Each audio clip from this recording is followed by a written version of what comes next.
This is nothing yet. This is nothing. Wait till you see what's coming. And again, I apologize ahead of time because I'm going to mess you up. I'm telling you, I'm going to mess you up. You're going to go like, oh, Jesus. But that's a good place to be. Good place to be. We're not heading in the wrong direction anymore. We're going to take a pause, look around, and then we're going to choose. We're going to choose a little alley and start exploring that. Okay? Hey, guys, you know what? You can stay here for a while. You don't have to go anywhere. You have to say, well, if I'm not moving, I'm not going anywhere. If you're moving in the wrong direction, you're going in the wrong direction, you're better off just chilling. Chill for a year. Chill for 3 months and say, let me relax. Let me have a cup of coffee, read a couple of things, get out of fitness. You know, read David Epstein, read his stuff, and see if you just see the world through a little different prism, all of a sudden you go, you know what? Let me start with this exercise and explore here. I'm not going in that direction too much. Got it? Okay. So this is how it applies. Now you're starting to understand why, if you're hiring people, why you're having that problem hiring. And it's not that it's a good thing or a bad thing. It's just you have an understanding as to why it's hard to hire good, what we call good people. You know what? They're good people. Everybody out there is good people. Nobody's out there trying to kill and rape and pillage. Everybody wants to live a good life. It's just they're not prepared. They're not prepared. So cool. So either hop on the preparation train and help everybody. Okay, if you own a place and if you're a senior guy, meaning you're 30, 40, 50, all right, help the youngsters come along. Be part of that village, you know? So say, okay, we're in this situation. Let's start, boom. First thing I'm going to start with is me. Clean my stuff up. You know, Jordan Peterson says, before you start fixing the world's problems, make your room. I love that. Make your room. His 12 rules of life, one of them is do your room. Before you go out, you know, protesting and doing all, make sure your room is clean. If you can't clean your room, I don't want to hear it. I don't want to hear your ideas on gun control if you can't clean your room. So first of all, get your stuff together. You got to start showing up to work. You got to start preparing. You got to start teaching, okay? And you got to start influencing. You got to lead by example, all right? You don't have to be perfect. You just have to show that you're in the game. I always say I don't look for perfection. I look for correction because none of us are perfect. But if you're in the game, if you catch it, you go, I'm better than that. All right, here we go. Boom. If the youngsters see you doing that, then mad respect. Okay, so let's get on this. So you can see we're not preparing them. The certifications are not preparing them. They're not teaching them the history. They're not teaching them the application. They're not teaching them what information is, the difference between information, education, and wisdom. They don't even know that. Nobody talks like that. So we have to start talking like that. And if nobody's going to help us, then we'll start policing our own stuff. And if it starts here in this room or in this gym, so be it. I'm good. If it starts in Boca, hey, we're all here. You know, let's start having meetings. Why not? Just like once every 3 months. Why can't gym owners have a meeting here on a Saturday or a Sunday, you know, or us local guys, and just have coffee and bagels, you know? After you guys are done, come over here. It's like, man, so what problems are you, hey, you know anybody who's looking for this? So what problems are you having? Hey, I got this issue. How do you handle it? If we start doing that without being policed, that's where the power is, okay? That's what makes this career so incredible. We're not policed, and we're still the best thing going. Imagine if we actually acted more like an industry, even if we're not policed. But anyways, let's keep going here, okay? So how it applies to physical training? General. We got to give general. The 4 pillars. What is that? That's a global movement model. That's a very general model of what the body does. And that kind of indicates how you're training the body to function better. We got to we got to go back to always asking, why are we training? It's a simple question, but we don't ask it.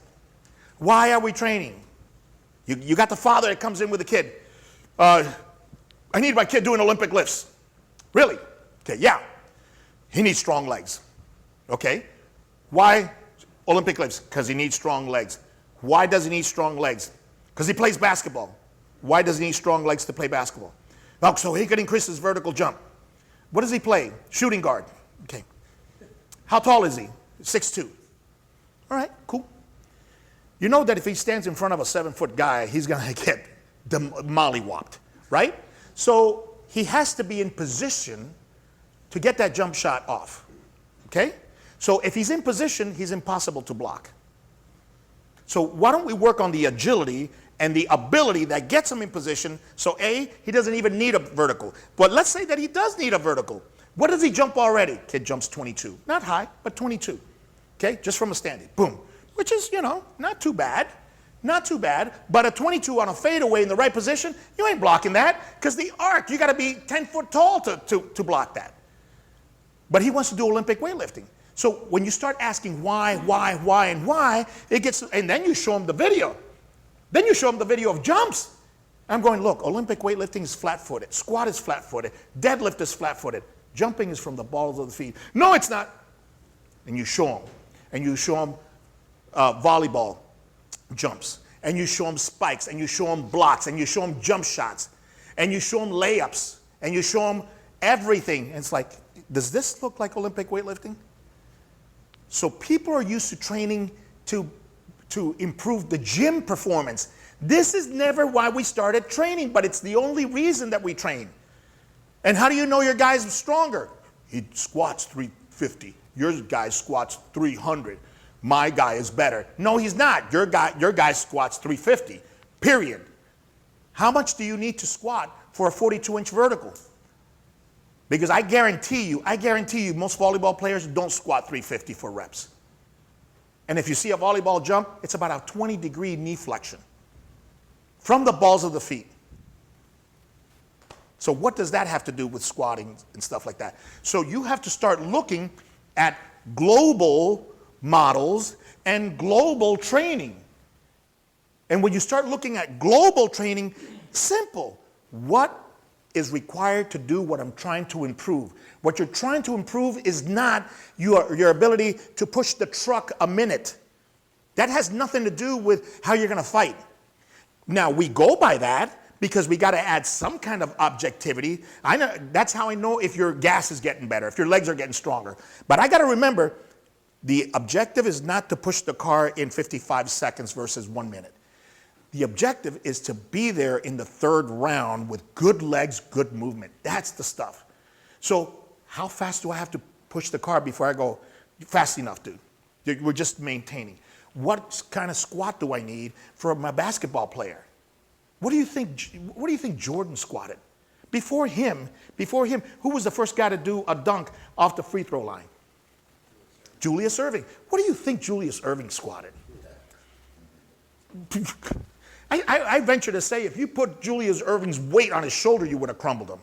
And I know what Michael Jordan was doing. He was doing nothing but machines. Nothing but machines. Nothing of what you see today. Nothing but machines.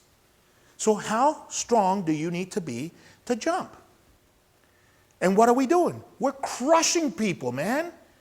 Hips, knees, shoulders are at an all-time high of replacement. Okay? Why? Because we got guys like Harrison doing hip thrusts with 700 pounds. Because 300 pounds is not enough. What are you trying to do, bro? Aren't you trying to jump? Aren't you trying to jump to block or run to hit, tackle? Isn't that what you do? What is this with 700 pounds? What does that do? And by the way, the sled, if you ran fast with a sled with 200 pounds, you'd probably be better off than running really slow with a sled with 300 pounds and 20 people on it. But 200, 300 pounds, 500,000 pounds, and 20 people on it looks good for social media. So you get followers. So what happened? If you look at his statistics, okay, down. The harder he was training, the worse he was doing. Now, the argument is that he was getting older. That's the time to take care of your body more, not to beat it up more. Why?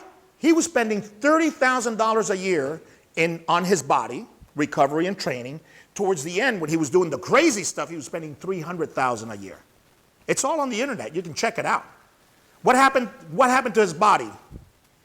What happened to the maintenance of his body?